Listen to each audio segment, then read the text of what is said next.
Hello my friends and welcome back. Thank you very much for being with me again today.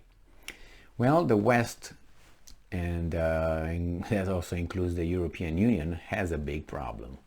And the big problem is Hungary, among others. And this big problem is Hungary because Hungary tries and succeeds to a certain extent to be independent and sovereign and, conduct its foreign policy in a way that is according to its national interest. So what happened now?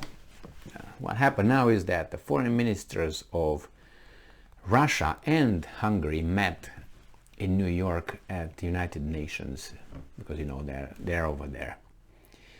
So this article comes from the New Voice of Ukraine. So it's a Ukrainian outlet, media outlet. Obviously, it has its slant or whatever. There's an agenda like any other outlet. So this is the title: Hungarian and Russian foreign ministers meet at United Nations. Now this is from today, this article, which is the 23rd of September. I'm losing track.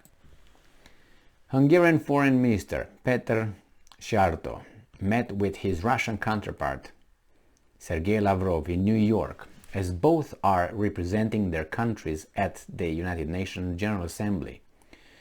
Szijjarto said in a Facebook post on September 23rd. Péter Szijjarto is a very, very intelligent guy and very courageous guy, very fast. I watched numerous interviews with weasels from the Western mass media, and rude people are rude with this guy, as they always are with people they interview and they don't like, or they have an agenda. Like they interviewed Lavrov, they interviewed Mahmoud Ahmadinejad, the former president of Iran, very intelligent person. Whenever they interview something like this, they are very rude. They would not use the language, the tone, and the accusations like they do, like this to a, mentally impaired president, let's say. I understand that one, but not all of them are like that. So in his post, Szijjarto wrote that peace is the only way to solve rising inflation and soaring energy costs. End quote. According to Szijjarto, he was the only EU foreign minister who agreed to meet with Lavrov. Well, Lavrov, yeah, and we find out that the meeting, let me see where it's at, the meeting lasted 90 minutes. No, Lavrov was 90 minutes late to the discussion of the war in Ukraine at the UN Security Council and left immediately after making his speech. So he said, you know what, screw you guys, you are on my time somehow. So I don't know, that's not a polite thing to do, but I think either he has to also, if it's a time, you have to show up on time. That shows respect for yourself and for the audience. Now, if you don't have respect for certain people in the audience, you have for the rest, or you don't care for the rest. So anyway, maybe he was caught up in something. Maybe something was caught up in his zipper. So Lavrov was 90 minutes late. And he says, Ukrainian Foreign Minister Dmytro Kuleba commented on Lavrov's hasty departure. I also noted today that Russian diplomats flee as aptly as Russian soldiers, said Kuleba. Well, Kuleba needs about 3 more reincarnation cycles in order to accumulate the knowledge and the behavior and the diplomacy that Lavrov has. I'm not agreeing with Lavrov being late whatsoever, but I watched and I listened to Lavrov speak, and I listened to this guy, or I read his comments, and this is a child and Lavrov is an adult, a very intelligent and knowledgeable diplomat, I would say. Well, say what you want, that's my assessment of Lavrov, on that part. I don't know how good he is in other areas, but he's a good diplomat. I would use the India's foreign minister, Jaikant Shah, or something like this, Jaikant Shah, I can't pronounce that, I always, that's another one. But I can say about Lizzie Lazy Truss, he was 0. I can talk about Annabella Danabella of Germany, 0. I can name a lot of foreign ministers. Blinken, 0. Compare those, if you put them all together with Lavrov in a room, you're gonna hear this guy squeak and yell and cry and shoot for the door. They would just call Lavrov this and that. So the Hungarian government has recently been censored by the European Union as the country is no longer considered a democracy by the EU. Meanwhile, Hungarian somehow is not, but somehow Romania is. Yeah, okay. Or maybe, I don't know, France or Germany. Why? Why are they democracies? Why are they democracies? And let's say Hungary is not.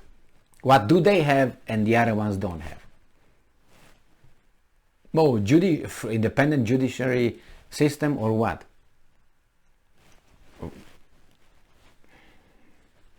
Anyway, this is just a political stunt.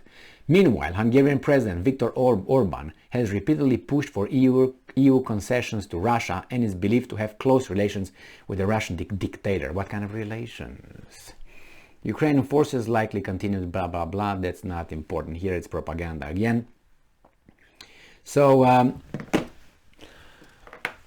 this is what Orban did when these guys said from Brussels, "Oh, you know what? We are you're not a democracy anymore." He said, "Well, the sanctions that you imposed on yourself and on us are hurting my people. I represent my people. My people want those sanctions lifted or find some method so we don't, have a bad standard of living. We've been through communism. We're done with that. We're sick of that bad life. We want prosperity, and you block us from achieving that. That's the main thing why we are as a country, to live a life, a better life, if we can, and you don't allow us." So he said, no, we have to do it. Stay together, stay together, stay together. Let us a little bit longer. We're going to hurt Putin. And then Orban said, you know what? I'm going to do this. I'm going to make a public poll of Hungarian adults, and we're going to find out if they want, if they agree with the sanctions against Russia or they disagree. They are opposed to that. And then we come with the results. We're going to give it to you and say, our nation, not us, we're just the messengers. Our nations decided, is of the opinion that what you are doing hurts us and we don't want to go that route. So if you punish Hungary or punish us, you actually punish the Hungarian people. So you, Brussels, are against Hungarian people. That's what it's going to do. And that's what's going to happen, because they say, well, we don't have sanctions. We don't want them. We're going to hand out the little paper to the Brussels, and Brussels will call them names and all that and whatever. They're not going to go and will look at the issue. No, they will divert it to something else. I know, your hair doesn't look good today, or something like that, like it has any connections. They will not discuss the issue at hand, because they lose, and they know they lose, and they lost already. So Hungary is trying to, Hungary is in the European Union, is a NATO member, and is just trying to be independent, like Erdogan in Turkey, for instance, like India, like China, and they're not allowed to. They're not allowed because they're considered too small, and they're a landlocked country as well, Hungary. So it's very easily that could be an embargo around it, and they die. But I don't know, they're trying. I don't know who's going to help the Hungarians, Romanians, Ukrainians. They're going to just do like this, Poles, nah. The Germans, no. Olaf Scholz, nah. So who would be that? Czech Republic, Slovakia, who? In the south, and who else is going to be? Nah, it's not going to be. So that's a big problem for the European Union and for Hungary. What's going to happen? Nothing good. Maybe they want to do a little regime change in Hungary as well, and ignore democracy in the name of democracy. Thank you very much for being with me again today. Stay strong, stay smart, look for the truth, and be just.